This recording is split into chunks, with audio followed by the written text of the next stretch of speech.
بسم اللہ الرحمن الرحیم نحمده ونصلی ونسلم علی رسولہ الکریم۔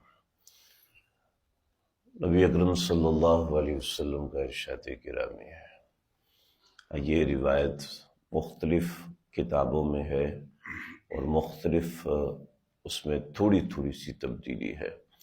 ساری تبدیلیاں میں آپ کے سامنے ذکر کرتا ہوں۔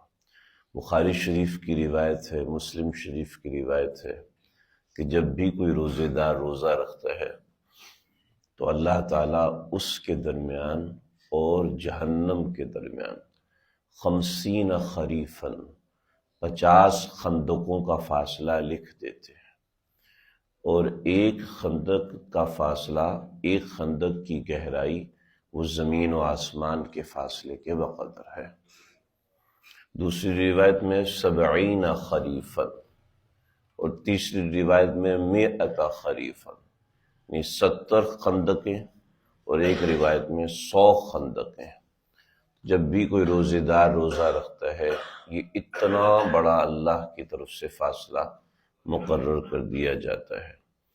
ہم لوگ روزے کو جو سمجھتے ہیں، احادیث و قرآن کو دیکھا جائے گا تو روزہ اس سے بہت مختلف ہے۔ صرف کھانے پینے سے رک جانا، شہوات سے رک جانا، یہ روزہ نہیں، بلکہ ایک چھوٹی سی آیت ہے۔ اللہ رب العزت فرماتے ہیں ما اصابک من حسنۃ فمن اللہ۔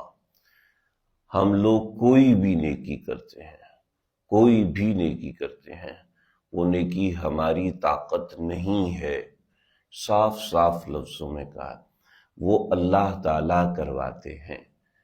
ہم لوگ اپنی مرضی سے نفل نہیں پڑھتے، اپنی مرضی سے تلاوت نہیں کرتے، اللہ تعالیٰ کراتے ہیں۔ اپنی مرضی سے روزہ نہیں رکھتے، اللہ تعالیٰ کرواتے ہیں۔ لہٰذا یہ جو روزہ رکھا جا رہا ہے، یہ جو رمضان ہے، یہ خالصتاً اللہ کی توفیق ہے، خالصتاً۔ چنانچہ جب یہ ہوگا تو اس کا ایک رد عمل ہے۔ وہ رد عمل یعنی جب بھی آپ کچھ کریں گے اس کا کچھ نہ کچھ، وضو کریں گے تو ہاتھ پاؤں گیلے ہوں گے، تو اس کا رد عمل یہ ہے کہ انسان اس پہ اللہ کا شکر ادا کرتا ہے۔